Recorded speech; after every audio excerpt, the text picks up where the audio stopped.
The question is, what is the difference between multimolecular and macromolecular colloids? Give one example of each. How are associated colloids different from these two types of colloids? So this is a conceptual question of surface chemistry. Moving on to the answer of this question. First we will define what is multimolecular colloid. So on dissolution, a large number of atoms or smaller molecules aggregate together to form species of size of the species that aggregate together are of the colloidal range. Okay, these species termed as multimolecular colloids. Examples are gold salt and sulfur salt. So what does this mean, multimolecular? It basically means when large number of molecules or the atoms come together to form a large molecule of the size 1 to 1000 nanometer of colloidal range. So this is basically the range in which colloids are formed. Okay, so basically it means that large number of very big number of when atoms of the molecules come together, they react with together and form a single molecule of the size that has range of 1 into 1000 nanometer. Okay, and basically this size is of colloidal range.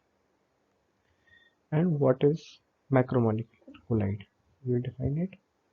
In suitable solvents, they form solutions in which the size of the macromolecules may or may not be in the colloidal range. Such systems are called macromolecular colloids. Examples are starch, protein, and cellulose.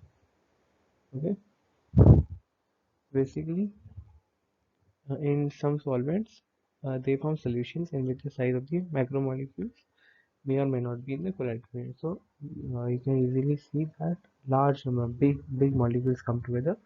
They may or may not be in the colloidal range. So these system of molecules are known as macromolecular colloids.